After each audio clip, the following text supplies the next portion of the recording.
Welcome, welcome, welcome. My name is Jeremy. Again, of course, as you guys probably already know, I am with Made Management, run a management company based in New York City and in Puerto Rico. And I was just in Orlando this last week, but now I am currently in Puerto Rico, so it's great to be back. I am enjoying the weather here.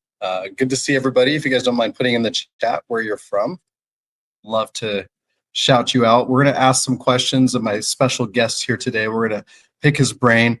We are going to solve all the world's problems as usual in our hour time that we have. So I hope you guys are ready to go. Put in those questions as we're chatting.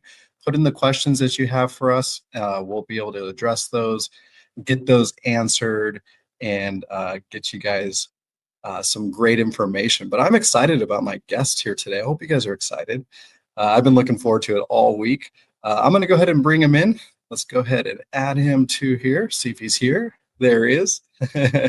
I have the one and only Mr. John with us today.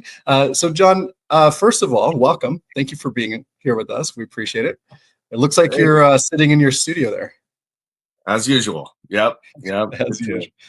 Thanks for having me. It's fun. I love doing stuff like this and talking to aspiring musicians, singers, people who want to do something with the talent they've been given, right? So I think all of us remember the earliest memories of music and what really kind of that first song or that first piece of music that really moved you. And it's a very powerful thing, right? So you remember that because music is that powerful, right? So for those, pursuing the arts, not just music, but dancing, modeling, acting, it's a self-discovery process that, when it's done right, is very enjoyable. Absolutely. Well, I love it. I love that you're here with us today. I can't wait to ask you some great questions. As I tell everybody, we're here to solve all the world's problems today. So, oh yeah, I know you have all the insight for us. I got this. So, John, if you don't mind, can you? Well, first of all, where are you joining from? Where exactly are you located? So, I born and raised, live in Jersey, dirty Jersey, as we joke about it. But I live kind of about maybe 45 minutes south of Manhattan to an hour, depending on traffic and all that stuff. But a pretty rural area. So I have 2 recording studios out here, and it's just family and stuff is why I've been here my whole life, and just kind of made a life for myself here, and I really like it. It's nice, it's convenient, close to the shore.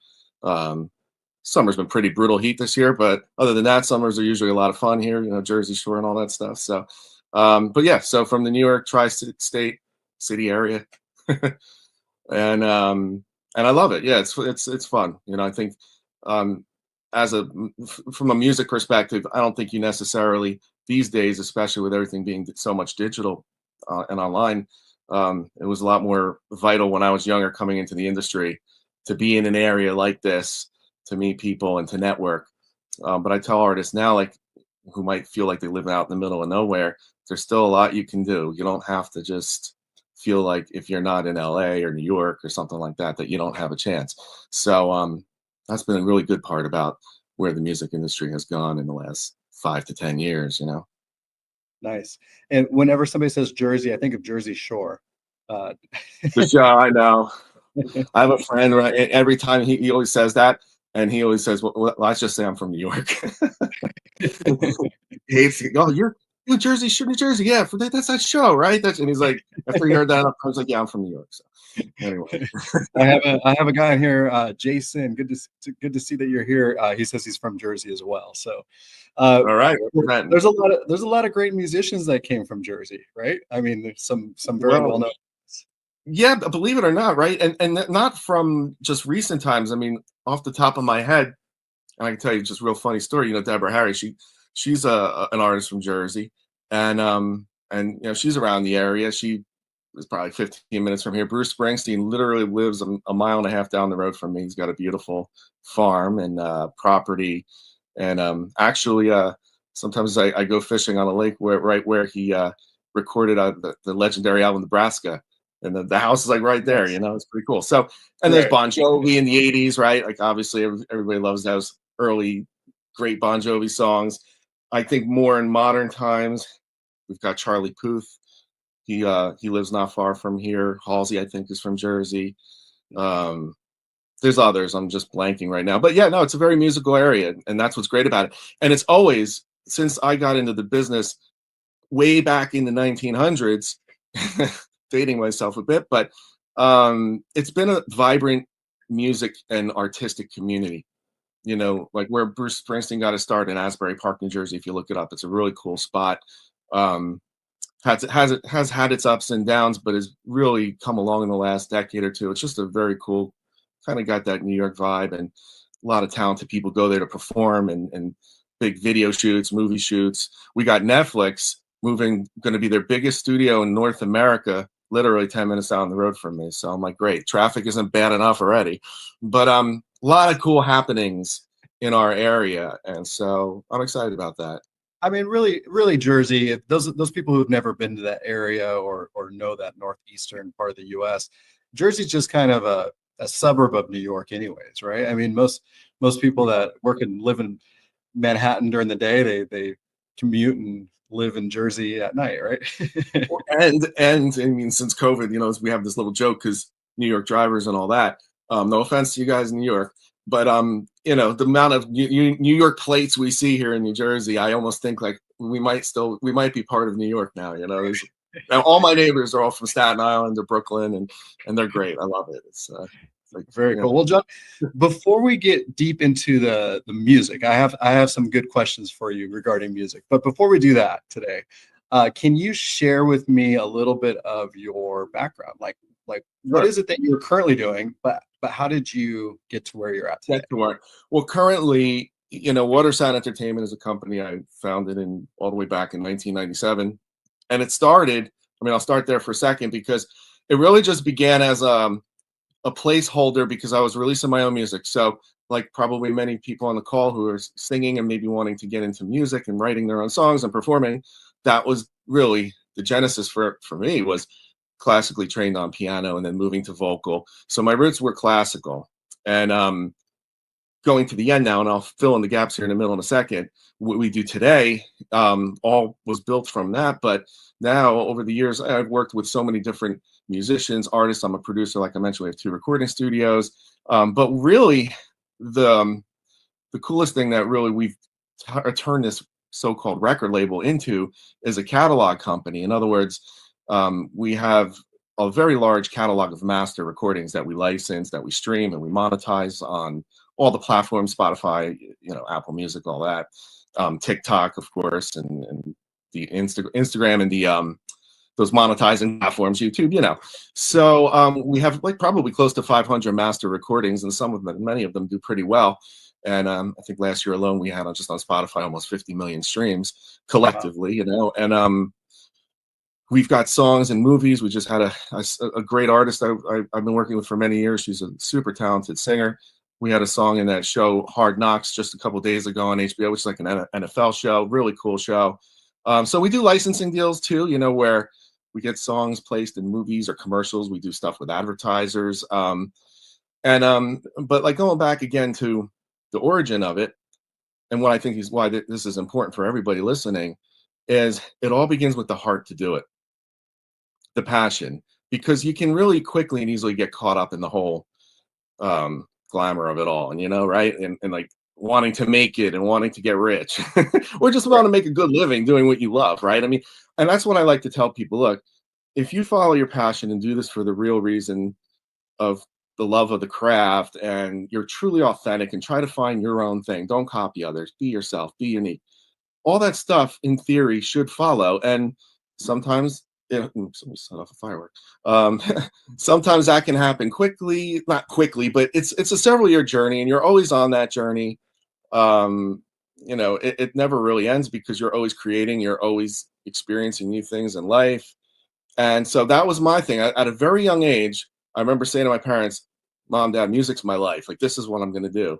And my mom was a classically trained pianist. My dad loved music. So they didn't like freak out over it, but they were also like, okay, well, we don't know anything about the music business. How are you going to make it? You know, how are you going to be successful? How are you going to make a living? I'm like, I have no idea, but I'm going to figure it out. You know, this was probably when I was like 15 maybe or something like that. But Right. stop me if I'm rambling too much here. But No, so without making this a very long story, but it's just the love of music I had, which led me to write songs, to start recording my own music throughout my teenage years. I learned multiple instruments. I had played piano since like 5 or 6 years old. I learned guitar, I was playing drums, took vocal lessons, always was not the best singer in the world.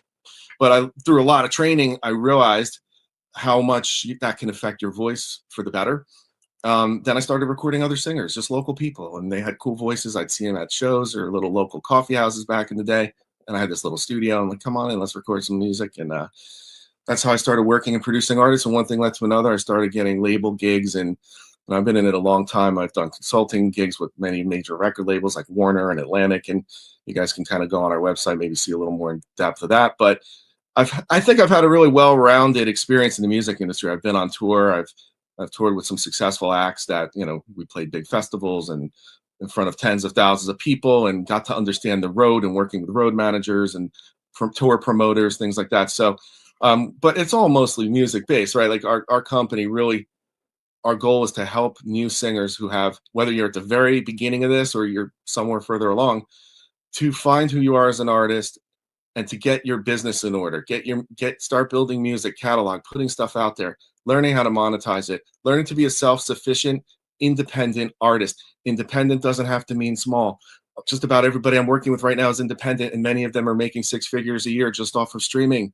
And I talk about this all the time, and it's so inspiring because in the old days, so-called, you had to get the record deal, you had to be on MTV, you had to be on terrestrial radio, which no one really listens to much anymore. Now it's like, anybody could post something, and next thing you know, the whole world is looking at it, right? So, but that's very encouraging to me. But there's, of course, always a right and wrong way to do that too. And so there is some details there. But did that explain? Was that a good answer to your question? No, I love it. Yeah, I love hearing the background. So you started off classically trained, obviously, because your parents were, right? Is that kind of my mom? Yeah, where my dad was a musician, but he had classically trained. Yeah. And we do, obviously, as a label and as a production company, and me as a writer, I love music. So I'm not really particular on genre. I mean, obviously I have my sweet spots, right?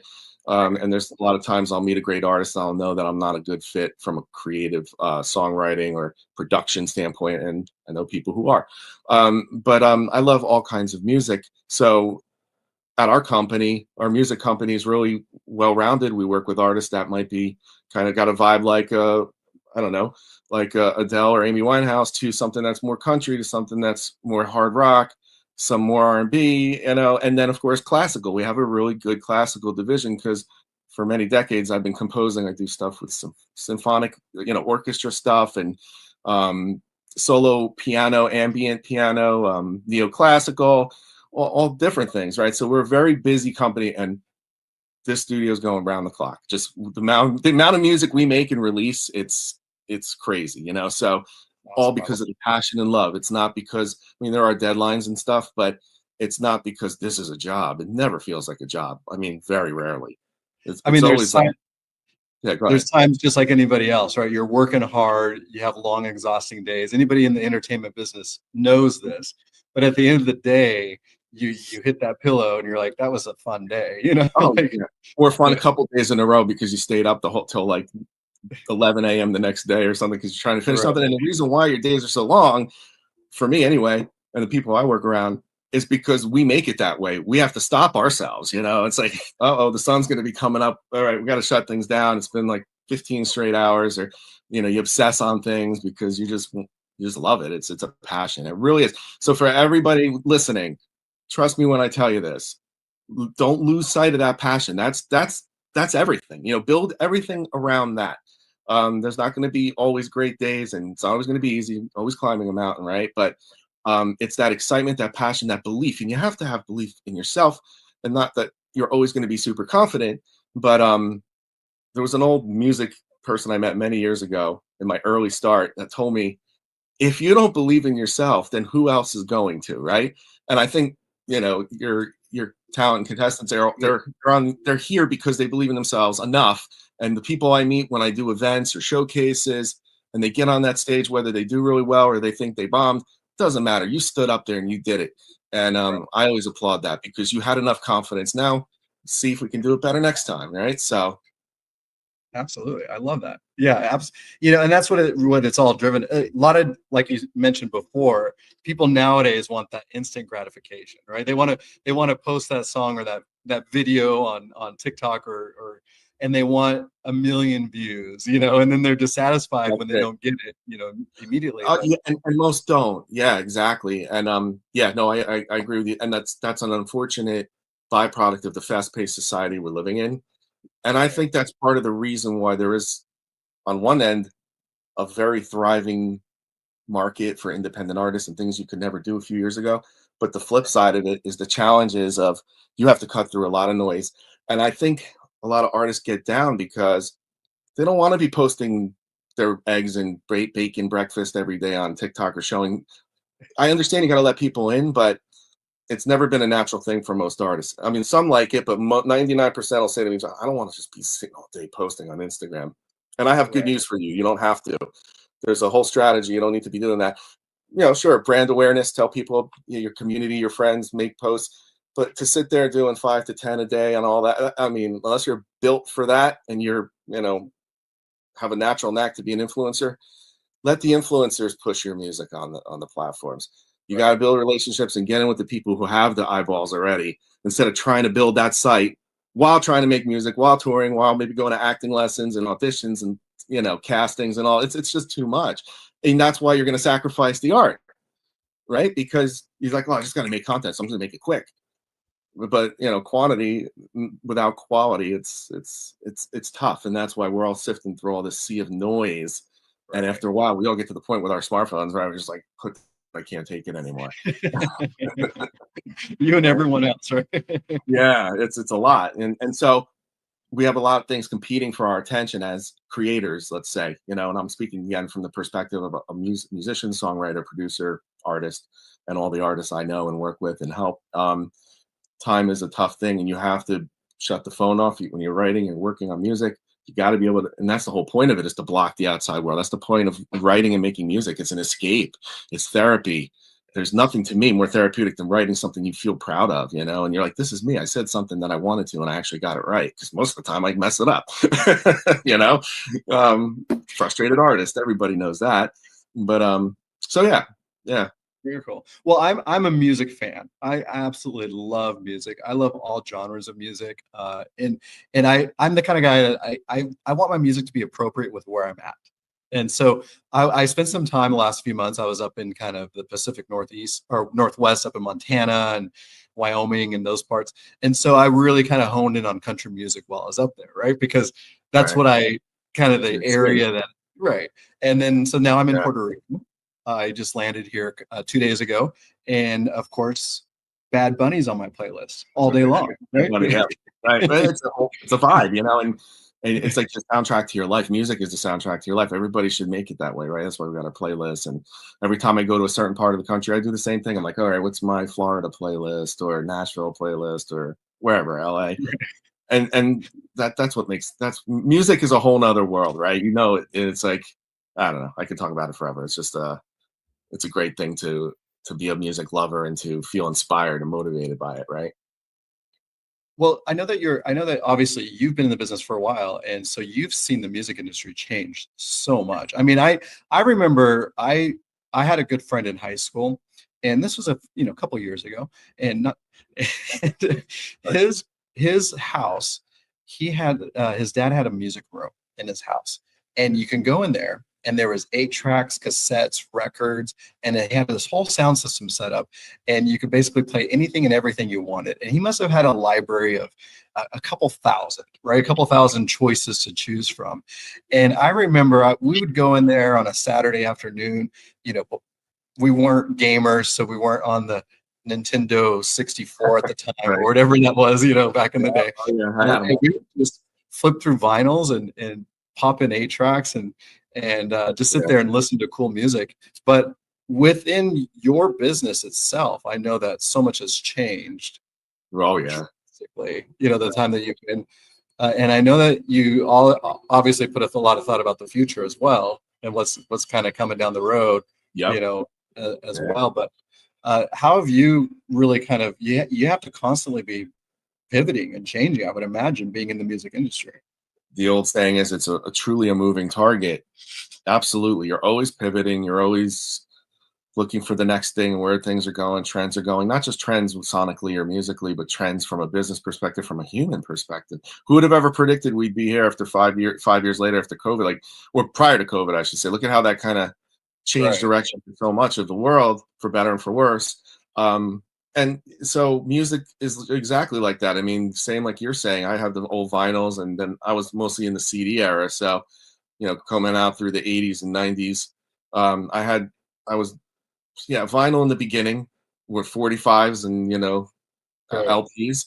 Then I moved to cassettes in the 80s, and I hated those because they just, it was getting eaten, and, The young machine on data, yeah. I know there's a niche thing going on with the cassette, so maybe the younger audience does understand it. But if you don't, and you haven't been there, like, you remember we used to drive down the road, and for like a mile straight, you'd see the tape, like the sun Right. would, and I would laugh. So yeah, somebody got their tape caught in the thing, and it ate it, and they got pissed, and they just threw it out the window, and and they would always warp and sounded. When they sounded good, they did sound good. I'll give them that. But so yeah, I couldn't wait to jump to CD. But back then in the 80s, CDs were like $15 to $18 for an album, and if you bought a CD because you liked one song and the rest of the CD was really bad, you were mad because you wasted all this money. Now you don't have to worry about any of that. So that's definitely changed.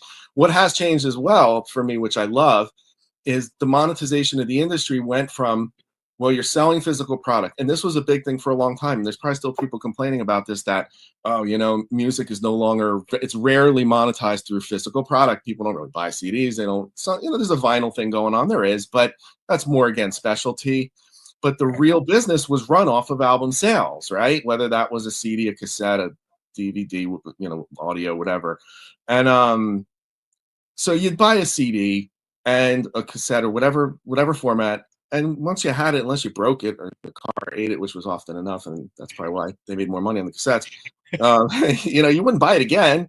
So, but when it comes to streaming, sure, it's a very small amount of money you make on each stream, but over the course of your life, if you can get enough people listening, it kind of never goes away. And what happens is, if you keep building, and this is something I didn't really start figuring out. I think we were fairly early adopters of it, but when I look back, I'm like, man, I wish I started doing this when Spotify and YouTube and stuff really first came on the scene, because I wasn't focused on building catalog. I wasn't. I was just thinking, I want to produce the next great artist and I want to write great songs, which is cool. We always got to do that. But I wasn't thinking like catalog. And I would tell everybody, I'm not saying it's always easy, because some people can't write prolifically, or they're not around, they're not in a situation where they can be recording a lot of music. But in the long run, if you could build your own catalog and own it, that's the biggest one. Few people are going to tell you this little secret gem here, and you've heard it before. The whole Taylor Swift thing, and why she re-recorded her music, because she wanted to have Taylor's version, because she wanted to own her masters. She's very smart, and she realized, wow, ownership of the actual recording, the copyright of the recording, is extraordinarily valuable, because every time it's played, maybe in a movie or TV show, or it's streamed on Spotify or Apple Music, any of the platforms, there's money collecting and collecting and collecting. So I want artists to own their own stuff. Own your masters if you can. When you're writing your songs, of course, maybe you're not an expert on writing and you have to collab with other people and stuff, but you should have a stake in your publishing, a stake in your songwriting credits. And so that's a big passion for us, is we try to help, we help artists get set up where they understand the simplicity, and it's not that complicated. The simplicity of today, how the business works, and the fact that you're in full control. And you should be. I mean, you should be open-minded. Of course, you take advice. You don't want to think you know it all. I don't know it all by any stretch, but so I'm always listening to what others say, and trying to get good advice from people when I think I can't figure something out. So you keep it open, but it's your show. See, as acting and modeling, you will have to go on auditions and you'll be hired, which is all good. No throwing you guys no shade at all, but you're in a sense an employee. And as an artist, you're really not an employee. You're more of the employer, because take any of your favorite big artists out there, whether it's Bad Bunny or any of them we were just talking about, they're a business, and they didn't wake up one day and were like, I'm going to audition so I could be Taylor Swift. It's like, all right, I want to do this, and this is who I am, and this is what I want to say, and I want the world to hear it, and I think I got something really cool. That's leadership stuff, right? And so it's a little bit of a different mindset in the music business. It's definitely more I don't know more, but it's very entrepreneurial.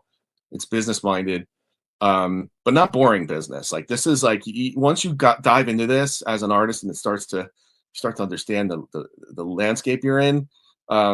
Usually you get really excited because you realize that the possibilities are right at your fingertips. I mean, how crazy is that? That's amazing. You can release a song. Anybody can release a song. Anyone tomorrow.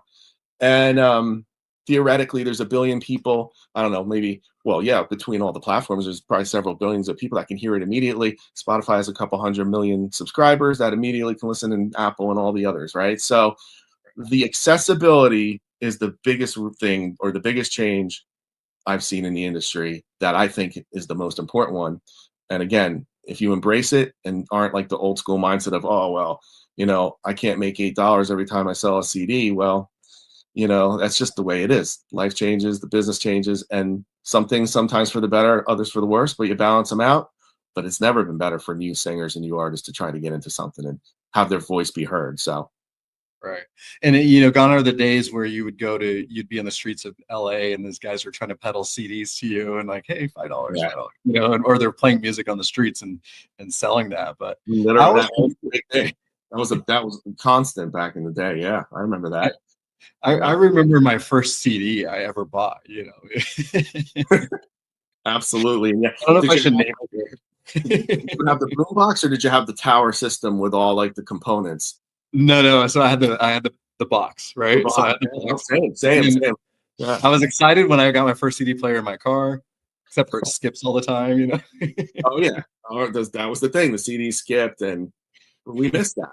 There's like, if you were from that time and you're in the industry now, I don't know. I think a lot of people that are my age that have been in it a long time, or they're not really in it anymore, a lot of them, but the ones that are kind of, again, the business kind of moved on without them, Right. and it's okay to feel the nostalgia. I love that too. I've still got an old car, like a classic car with a CD player in it from like the 90s, and it sounds great still. And every now and again, I just crank that up, and it's just like nostalgia. Well, I'm 10, and Right.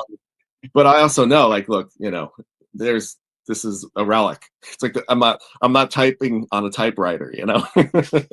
And then along came Napster. Remember the Napster days? Oh God, yeah, of course. Well, look, that was the definitive moment, wasn't it? Napster and MP3.com, and then of course MySpace.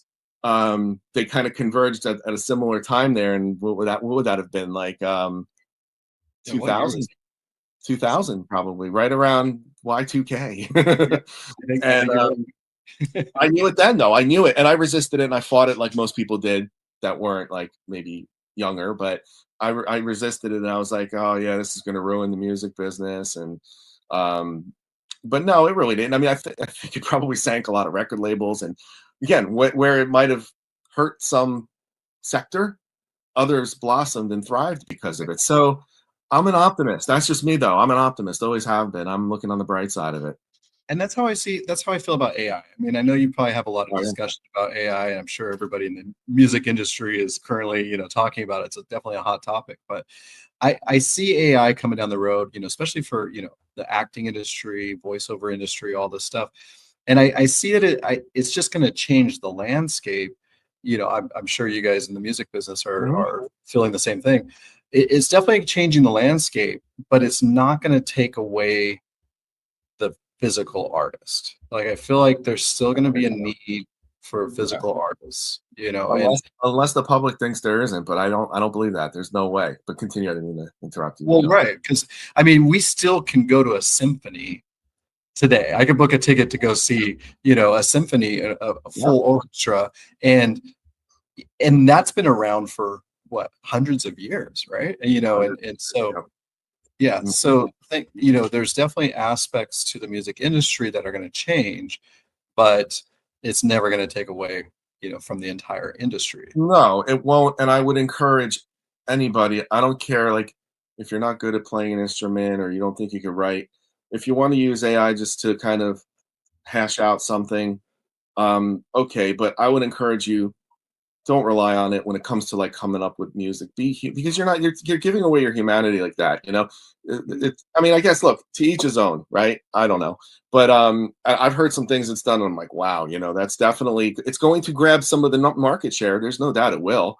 But for all the young people that are looking at the future with this AI stuff, just integrate with it, learn it, play around with it, be familiar with it, because nothing's going to help you by putting your head in the sand about it, right? I mean, it would be no different like with the MP3 or with Napster and stuff. If everybody's like, "Oh, you know what? That's the end of making CDs, and I just want to make CDs the rest of my life. I'm quitting music." Like, that wouldn't have been a solution, right? Right. So embrace it, understand it, and don't feel pressure to have to learn it all fast. But as you're going down the road, take an interest in it because it's going to be here. Unless we have an EMP that wipes all this out and we go back to the Stone Age, it's here. And yeah, it can be scary. I mean, we know like with the optimists and everything that's coming down the pike. I always look ahead. You know, I'm probably like you too, Jeremy, looking ahead, always thinking like I can just tell like that's your style, trying to get ahead of what's coming, what's it going to do. Trying to But what catch the wave that's coming, right? Might as well. Yeah, you know what? It's always kind of not that AI itself has been here, but for the last 10 years, my head and the people in our company's head is always how to I guess manipulate the algorithms, if you will, how to make the algorithm your friend. And in a sense, algorithmic based platforms, streaming platforms, YouTube, all of them all have their own proprietary, but these are essentially learning programs. So AI has kind of been here in that way. And we've in many ways as a company cracked the code on how to train to respond and to feature and to promote in a sense your music, and so right this is something I always tell people. Up until not long ago, a few years ago, your only job as an actor, as a singer, as a model performer was to, I guess, impress others and get others to hear you or see you. That's the goal. You want to get out on the stage. Why? Because you want people to see you, right? You want to be seen. You want to be heard. You want to be noticed. And you want to be liked. Let's face it. Of course, we want to be liked. No one wants to not be liked. But you had to do it in a fully, solely human arena. Now, it is still a human arena, but you also have to become friends with the AI. Or, well, yeah, AI. But the algorithm was the way we always thought until now the AI is really becoming the forefront of what's going on. So we're pretty ahead on it, and we understand it pretty good. Not as good as others, but I'm seeing some really cool stuff with AI anyway. Interesting stuff where it can make your life easier, where you could use it for metadata, things like that. Where I don't want to get too complicated here, but stuff where singers can use it to their benefit to promote themselves and not have to grind as much to get people to listen to you. Right. Definitely. So I'm okay with it. Wherever it's going to go, it's going to go. And we're all in the same boat together, so we'll see. But also on the other side of things here, before we get off the subject of AI, but like you mentioned, we're living in a digital world, whereas before people were peddling CDs on the street, and they wanted to be heard, but they had to get it to as many people as they possibly could. And how many people can you see in the street in a day? Maybe a few hundred people. And how many CDs are you selling now? Like you mentioned, you could push a song out there and somebody from halfway around the world can hear it instantly. And so now, you that technology that's making changes to everybody's lives is beneficial in one way, but it can also be unbeneficial in other ways as well. So it's just a shifting of the way things are done.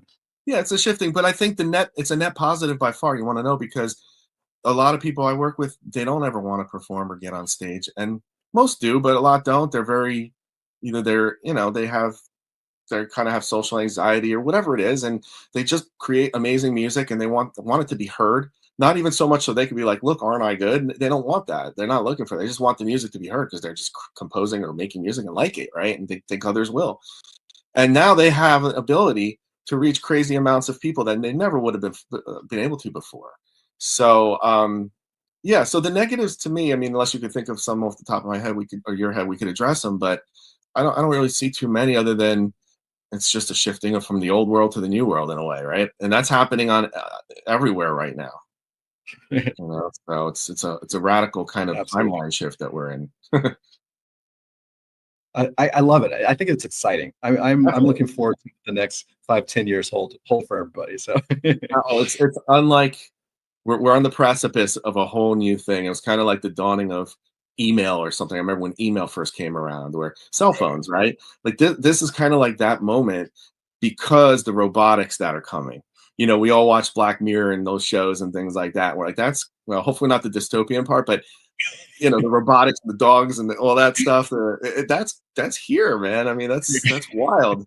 It's absolutely wild that I could talk to my phone and be like, make me a album cover or a picture or this or this. I want it to look like this. And in 10 seconds, it spits it out, and then I can correct it and talk to it like it's my own personal assistant. That's the kind of thing I encourage for the young people that are getting into AI. Like, use it in that way. Use it in a way where if you need to know something, like it can help you fix anything. It could truly make your life easier instead of having to sift through pages on Google or try to ask someone, how like I can get my TV remote to work or this to work, and troubleshooting in life. We have a million things in technology now. So, right, technology's made our lives more complicated, of course. Finally, now it's going to hopefully make it easier, hopefully, with AI. Well, I think we live in the most exciting time ever. If you look at Definitely. history, I think this generation, we're sitting in one of the most exciting times that you could possibly be in. Challenging, Just but exciting. Yeah. so much is changing. Yeah. Well, let's get to a couple of questions. I do have somebody here is asking.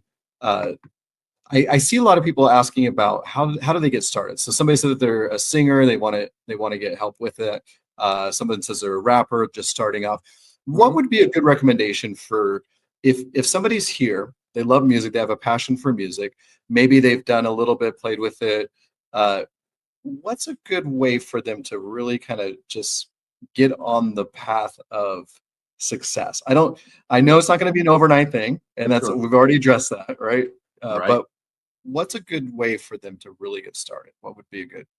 Yeah, I mean, an overview of that would be, look, if you, and it's tough to answer it so broadly because every singer could be in a little bit of a different place. But here's what I would say in general. And remember, the cool thing is wherever you are is okay. You're not in a wrong place because maybe you don't know how to write a song or lyrics, or you don't know how to play an instrument, or you don't know anyone yet in the business. That doesn't mean you're in a wrong place. You're just in a different place than you want to be, and we got to work on getting there. But really, in the beginning, if you have this passion, you think you can sing, or maybe you don't think you can sing very well. Regardless, you got to be training. If you have a good vocal coach, great. Local coaches tend to be pretty decent. I mean, most of them are going to be theater based or classical, and that's kind of what classical training like I had in the beginning. But it's good because it's foundational, and you'll learn the basic proper techniques to sing and getting your range in order and all that.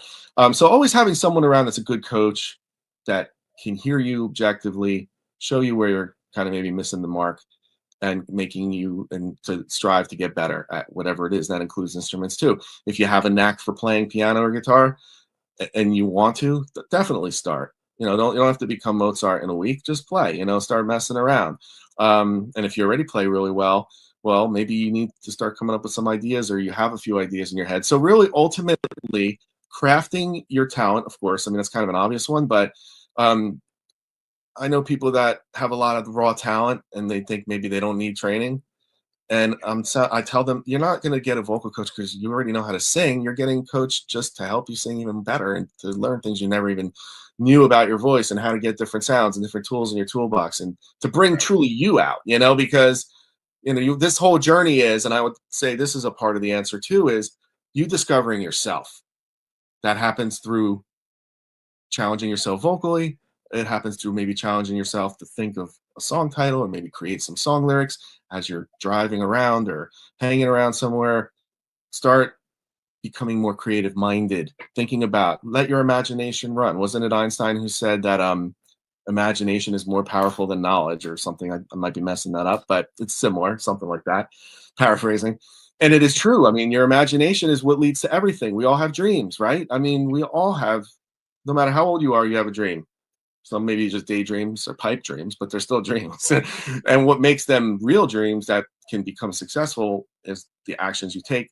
So definitely you want to have that dream. You want to have that passion and look ahead and see in your mind's eye where you would like to go. Visualize it, see it clearly. Don't be afraid to think big and start to think about, you're going to need help, right? Because very few people that I meet are self-contained, especially younger, because they haven't had the time yet to really train in these different areas to be a great singer, great songwriter, great musician, great performer, great producer, great touring. Like, that takes time to get there, right?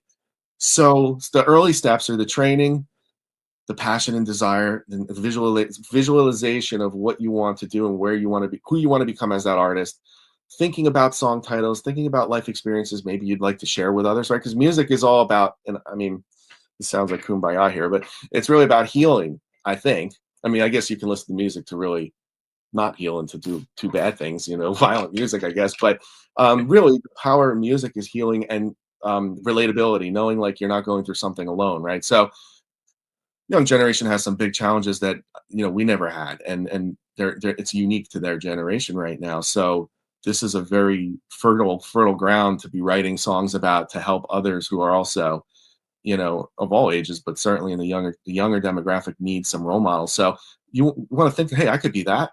Why couldn't I do that? The people that are the most successful, not necessarily more, they're not more special than any of you guys. Like it all started with a dream. I mean, anybody would agree. I think that, maybe not anybody, but most people would agree. Like somebody like Whitney Houston or Celine Dion or Bruno Mars or Adele or Amy Winehouse, they probably, or Christina Aguilera, they're much better technical vocalists than someone like a Taylor Swift. She can't sing like Christina Aguilera, Right. but she's probably even bigger, because it's just about the dream and finding the right people. So the next step after that would be finding people maybe locally and friends that might be musicians you can start collaborating with, and don't worry about writing bad music. Write it. You can always throw it out when you're done with it. Just be open to just being creative, because I think a lot of people get into this and say, oh, I want to put out my own music, I want people to hear my own stuff, but in the beginning it feels like a maze, and how am I going to do this, and I don't know anything, or maybe I don't know how to really write songs or play an instrument, or I've never really done this before but I want to, but I haven't done it. Don't worry, that's like everything in life. Right, we all have to start somewhere, and Exactly. I think the starting point is really important, and you want to just protect it. You don't have to tell the whole world yet that you're going to be the next big thing and the next great singer out there. Even if you believe it in your heart, keep it contained, and only share that with people that, and that's a big one I learned. People that are on your team, people that really are encouragers in your life, because you'll all probably will experience this if you haven't already. Oh, you want to sing or you want to act? Oh, what are Yeah. you going to do, that acting thing? Oh, what are you going to be in like a movie or something? And they're like kind of looking down at you when they say it. And then Right. because a lot of people are jealous, right? That's the world. That's never changed. It's always going to be that way. So creativity, it's kind of like you always hear people say, "The song is my baby. The song was my baby," right? Oh well, people say that because it's special to them and meaningful, and kind of a delicate thing, right? Like a baby's delicate. So um, be careful who you share it with in the early stages. Yeah. Surround yourself in a good environment of people that are get you and understand what you're trying to do, and eventually leveling up and working with good writers, good songwriters, eventually producers. The production thing, and I'm again 2 studios producer. I've been doing production my whole life. That's an area where I think has changed a lot too, in the last decade or two. Because look Right. at like there's a lot of people we call bedroom artists making records on a laptop in their bedroom with Right. gosh, when I was starting out, the amount of equipment you needed to sound even decent, and how expensive it was. Now you just, I'm not saying it's super cheap, but compared to back then, right? You could get a $100 mic sounds as good as like the top mics back in the day. In some ways, not all of them though. But Right. my point is, like, you can use cheap gear, and I know like the old school cats will hate me for saying this, but you can use cheap gear and make pretty darn good sounding records. Yeah. I mean, I got Absolutely. like, I'm very blessed and spoiled and lucky, because I just have an addiction to equipment and instruments and gear. So I've got a cool setup. It's the toys. Yeah. Oh God, I got more toys than I can shake a stick at, right? And they're great, and some of them are amazing, of course. And a lot of times they're just sitting in the rack, and I'm not even turning them on because I'm just using the $50 plugin I have in Logic or Pro Tools. And I'm like, wow, man, this thing sounds really good.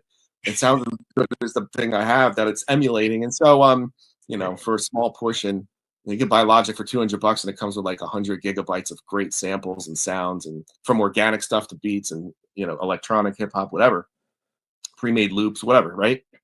And now AI, they're integrating that into all these Yeah. audio workstations, as we call them, DAWs. And but yeah, you can do stuff on a very limited budget. You can, but I think the song. My point about the product, people are always like, do I need to hire a producer? Do I need to bring a producer? In music, yes, it's maybe at some point, but they forsake the time it takes to write something really special, and sometimes that happens quickly, but most of the time, especially if you're not new at songwriting, you gotta breathe with it. Don't worry about recording. Don't worry about that. You know, when you got something special and you got a great song demoed, getting the good recording isn't as hard as it used to be. You know. Or put it out there. Well, so I'm gonna kind of sum up a couple of great points you made. So number one, if you're into songwriting or music producing, just get it out there.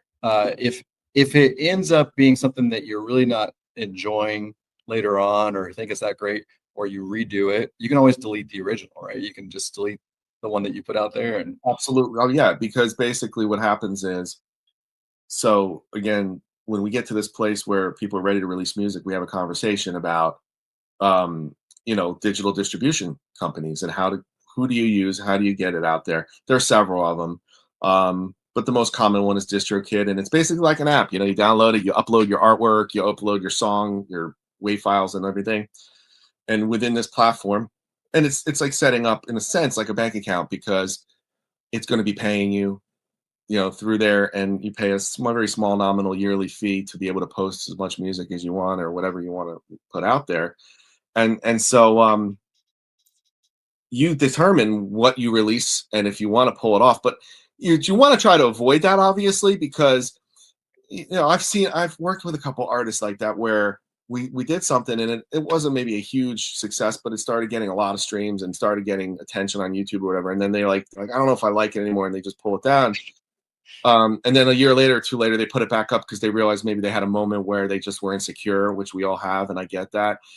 And you're always going to have that to some extent, but how to mitigate that, that's why I'm saying, if you really take your time in the pre-production phase of songwriting and living with it and understanding and really being clear about, oh, I want this song to be like this, or I want it to sound like there's real musicians on it, or I want this to sound really aggressive EDM, or you have to start getting clear, and people can help you find that path. It's not like you're left to your own devices if you can't figure that out, but you'll have to go through drafts, if you will, right? And don't be afraid to take the time. You know what? This music has skewed older, or this music business has skewed older in the last, since COVID, right? Prior in the 2010s and the decade that followed that, it was the Justin Bieber's, it was young artists breaking. Even Billie Eilish, I think, how old was she when her first single came out? 16, maybe 15, 16. Ariana, like, we can just go down the line. That's not really happening as much anymore. Now you're seeing the artists that are hitting the scene are kind of older, they're 20s, 30s. Not that that's old, but I think that's great, because yes, when you're younger, you can come up with just as brilliant stuff, but there's something to be said about seasoning yourself as an artist and experiencing, and so don't feel like you're running out of time, is what I'm saying. Back in our day, like, if someone was 25, right, and you're like, I want to be the next Pearl Jam or whatever it was back then, they're like, oh, you're getting old. Like, 25, you're getting old. What? That's, by the way, another change that's so great about where the music industry has gone, and entertainment.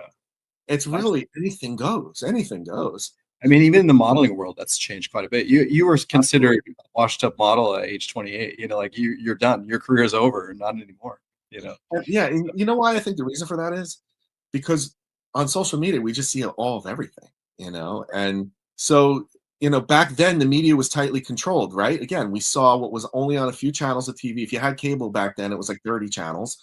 You had a couple radio stations that were the big hit radio stations. You had MTV, VH1, whatever, magazines, and that filter to get into that was super narrow, and there was a sameness that was kind of, whether you liked it or not, there was very limited.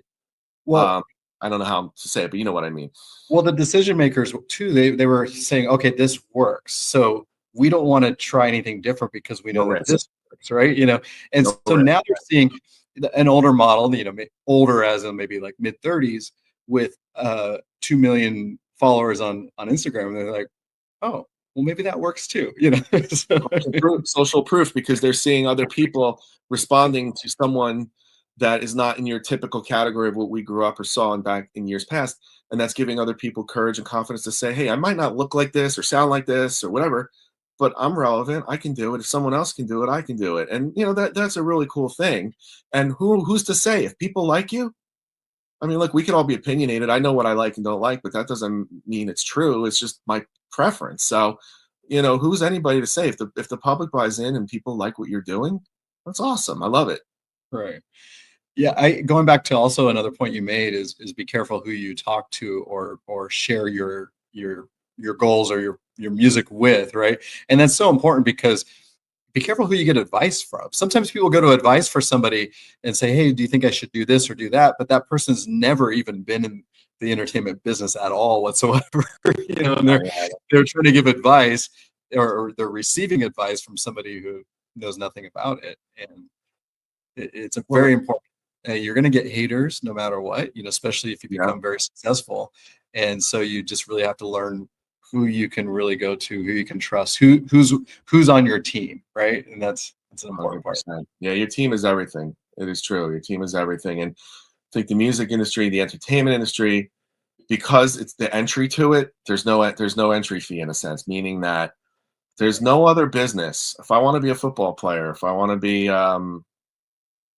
some sort of stockbroker, or accountant, or a doctor, or a lawyer, or anything, plumber, electrician, I can't wake up and like, I'm just going to start wiring houses tomorrow, right? Even if in my mind, even if I know how to do it, right?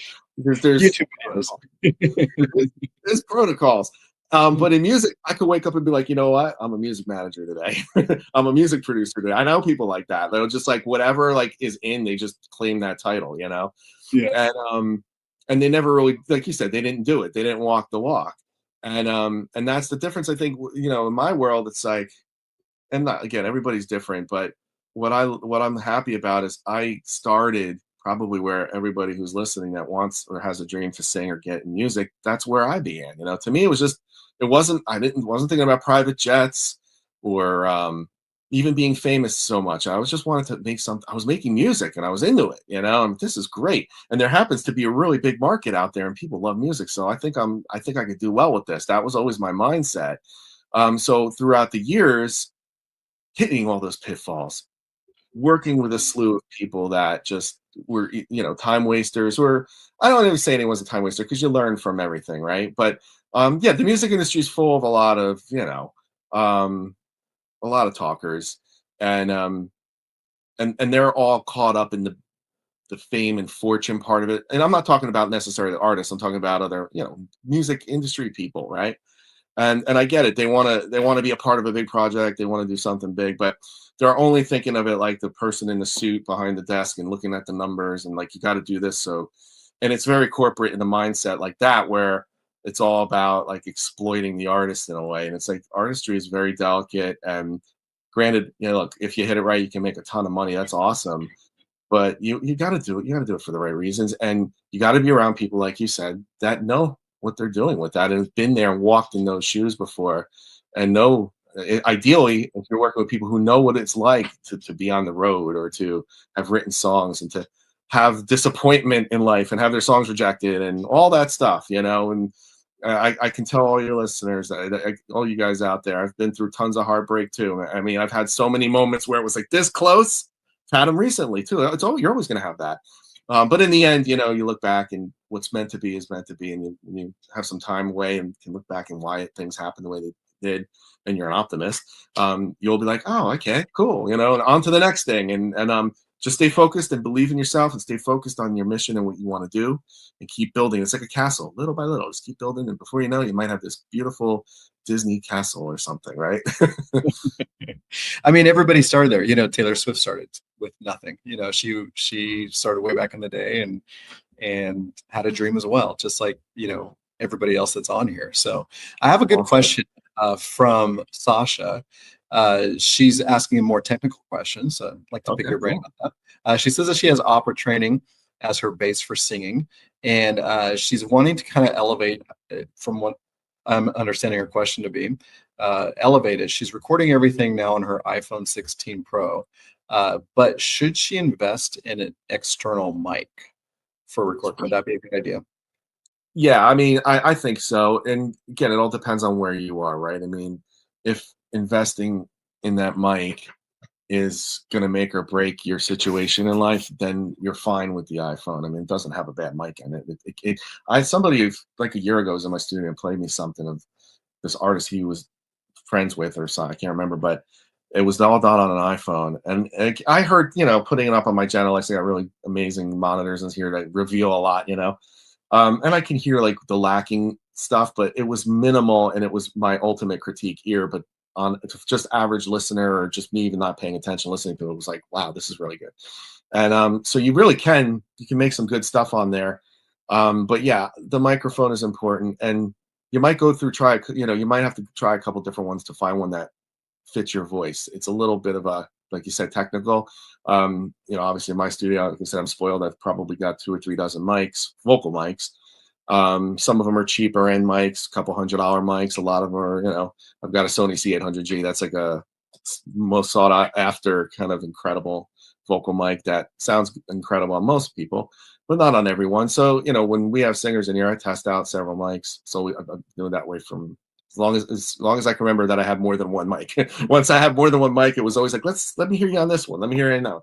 So if you're really, annoyingly technical like me, you can find a store that will let you have a return policy. That I think Guitar Center most of them will do that, where like they'll let you take the mic home, play around with it for a day or two, whatever, or you have it shipped to you, however. And if you hate it, you return it and maybe try something else. But yeah, it's a personal preference. I think Ariana or one of them, maybe it was Mariah, they have their own mic, and everywhere they go, like that's the mic they use in the studio. I love it. Why not, right? I'm sure it's blinged out too. I'm sure, yeah. It's been modded to the ends of the earth. It's got gold tubes in it and all this crazy stuff. Right. Yeah, I don't know. There's mics out there, no joke. Like, I've used many of them that are, $30,000-$40,000 for a microphone, for one microphone. Wow. Would I look like a diva if I walked around with a microphone all the time and people were probably wondering? Probably. You do you, man. Like, this is 2025, right? Hey, this is my mic. I gotta have it. It gets views, right?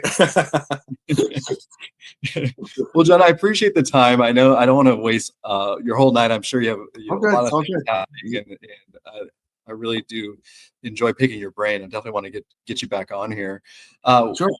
Quickly though, before we sign off, is if somebody is interested in working with you, what's the best approach for them to take? Should they go to your website? I do have it up here on the banner. Let me put that up.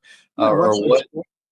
Yep. Well, at Instagram, you can message us on Instagram, Watersound Entertainment. Now I know there's like a Watersound Entertainment out of like Africa somewhere, and they're like, that's not you. No, it's not us. It's like a sound design company. They do like speakers or something. I'm not really sure, but anyway, yeah, no, we're in the States, and you'll see like things on there that we're featured on TV shows, music featured on movies, and our artists. Like, you'll know it's us. That's a cool website. I was on there. Thank you. Through it. I love it. It's nice. Yeah, you can just send them a link to. I think our Instagram is on there. We got to, maybe add some things to that website. It's like I'm so busy in here all the time, and you forget that's an important part of it too. But we're also we're not big on like kind of bragging on all the stuff we got going on. We just love making music. But yeah, website's good, and it's for me. I'm all about relationship, right? So like I'm not really the type of person that's just going to have anybody come in here and let's just work together. I want to get to know you. I want to know, are you really serious? And the most important part of it is, can I do something to help move the ball forward? Because if I can't, guess what? I am wasting your time and mine, right? So generally speaking, I can always give some free advice and guidance that'll help people, and I love doing that. So that's no problem. But yeah, that's, people reach out all the time. I'm constantly getting emails and messages from our website, from Instagram, and especially like other music business companies, licensing deals, people like from different countries reaching out. We want to use your song in this, and I'm like, is this real or not? And sometimes they are real, sometimes they are. A lot of times they're not. So you have to navigate things carefully right nowadays. You do. You know why? Because we're in the era of spam. Right. Remember email? It was just like, after a while, I started looking at my inbox on my phone. It's going to 100, 200, 2,000. Now it's like, my emails, I have, what do I have right now? 34,854. Most of them spam. I don't have the time to delete them. So and now my text messages are like that, right? And your voicemail, we all know this. And you're getting text messages from the local gym or from some bank you never heard of, like, we'll give you money. And then you got all these promotion companies that are like, hey, are you a singer? We'll promote you on, we'll get you on big playlists and stuff. So there's a lot, we don't have any time. Expect a lot more spam, because it looks like last I checked, we have about 5 million viewers on us tonight watching. So So it's a long few months. So any big plans this weekend before I let you go? Any exciting things happening in your world? Right here. Yeah, This we're is it. finishing up a couple really cool projects, and we do a lot of collaborations with other musicians and artists. So we're trying to finish some stuff up to release for the fall, and the summer's starting to come to a close. We finally got some really nice weather here in the Northeast. It's been unbearably hot, so enjoying It's the the best weather. time of year to be there. Summer and Yeah. spring or winter, fall and spring. Fall, like September, October. We were looking forward to that. Got a lot of cool projects, cool artists coming in, and just the everyday thing, making music, loving it, and yeah, I don't have anything super exciting else to share with you on that. Just doing our thing, and very excited about it. Like I'm always pumped, but I'm really pumped for the new music we have coming out, and we're just building that catalog and continuing to do that. So it was a real pleasure chatting with you. And yeah, absolutely. I have a concert I'm heading off to later on tonight. How are you? Yeah, I was on the flight back from Orlando to Puerto Rico. A buddy reached out. He said, "Hey, are you in town this weekend?" I'm like, "Actually, on my flight right now." He goes, You having a good time out there? yeah. So Side Piece, they're EDM DJs. I don't know if you know who they are, but he's good friends with them. They're here in town tonight. Go party, have fun. Saturday night artist pass to go hang out. To hang out with them too. That's cool. Yeah. Hangouts and music and just having a good time. Isn't it great? And by the way, one last thing we'll say. I know I can keep it forever too, but AI. There's going to be a resurgence of that kind of stuff going out, and even though it's always been a thing, I guess, see these festivals, Coachella and all that, but watch on a more local scale. I think we're going to start seeing things where they were back in like the early 90s and mid 90s when they had these internet cafes and these coffee houses and things where people were playing live more, because as AI takes hold, I kind of created this term in my mind that we're living in this season called the blurring, where everything's blurred. You don't know what's real. You don't know what's fake. Right. You're bombarded with so much information. You become apathetic almost to the point where you don't even know what's real anymore. But what's real is getting back to human contact. And we lost a lot of that with COVID, right? We did lose a lot of that. Everybody was locked in and all that. But now I think AI is going to push people to want to be more social, and there's going to be really good things about that. So for all you listening out there who want to perform and like performing, it's going to get good for you in the next couple of years, and look for opportunities to get in front of people, make connections, learn, and get heard. So I'm really excited about the future of live performing. Yeah, the crazy thing, John, you're the second person who said that exact same thing to me this week. Really? Yeah. I mean, not word for word, but basically right. But that mindset, yeah, and that hit me not that long ago, because people were asking me always about the AI, and as I'm starting to see the blurring because I'm immersed in AI, I've been realizing that I'm like, I just don't even know what's real anymore, because you'll see these stuff on Instagram, whatever, people like, oh, look at those crazy UFOs in the sky, or look at this weird looking dog, and it's like, and then it's like, no, it's fake, it's fake, it's fake, it's fake, it's fake. So, it's funny because I was having a conversation with somebody about how I love the music scene in Puerto Rico this last week. And I was saying what's great about Puerto Rico is it's such an underground music scene. They don't even advertise. So it's really like word of mouth, and it's spread through like social media. And then the venues are so small, but they have A-listers that are coming through here all the time, and you're in these little intimate venues, and it's such a great experience. It brings you back to the old days, how things used to be, and it's like a Side Piece, like they're a good band, they're a good DJ group. They have some following, and they're touring, but they didn't advertise that they're here tonight. It's literally just people who know, and it's a small venue, and it's going to be a great time, and I'm looking forward to it. But that person I was talking to mentioned, because of AI, they think that this type of thing, what we have happening here in Puerto Rico, is going to be a worldwide kind of a thing. So it's going to reshape. Yeah, it's going to reshape things. There's no doubt about it. People are going to we're always going to be connected to the phones. I'm not saying that's going away, but we're in a long season that's going to shift. I really believe that. And people are going to start to seek other when you realize that, like after an hour or two, and you're like every day, you're like, this is really just all the same thing over. We get bored. We like variety as people. I mean, very few people don't. We want new stimulation, new things. We're always the human soul is seeking to express itself into something more, always, right? Something bigger, something different, and something exciting. That's why, I mean, at the end of the day, we want to be entertained. And life is hard, life is tough. You got to grind sometimes. And when that becomes so boring and typical, people are going to start to shift, I think. And I think we're in the middle of the shift. The blurring is causing the shift, and that's a good thing. It's going to go back. Like, that's cool that you have that. That's awesome. I want to get out there, because that's the kind of vibrant energy that sparks creativity and sparks a movement of music, which we kind of don't have too much of in the US right now. Right. We do, but it's not. It's underground, right? It's underground. It's not like where it used to be so mainstream. Now the mainstream's been so corporatized. We know that. I mean, through radio, it's not even relevant anymore. But they all merge, right? All the radio stations are merging, and the whole Clear Channel thing that happened years ago, and all the networks, TV networks, and media outlets are all conglomerates, all merging, and it's like you kind of got to ignore that and build outside of that walled castle, if you will. And it's this side of the wall where everything's happening, right? And like especially like where you are, that's really cool. It's, big artists are coming through, and people don't even realize it, and they're just playing these small venues, but they're rocking the house. I mean, that's awesome. And you can't find it anywhere online either. You can't find, they're at, or that they're actually, they're selling tickets, of course, but they're not, like, nobody from other parts of the world know that they're actually here. So. So, well, you're gonna have fun. That's cool. That's really. I hope that vibrance comes more to our cities and music hubs.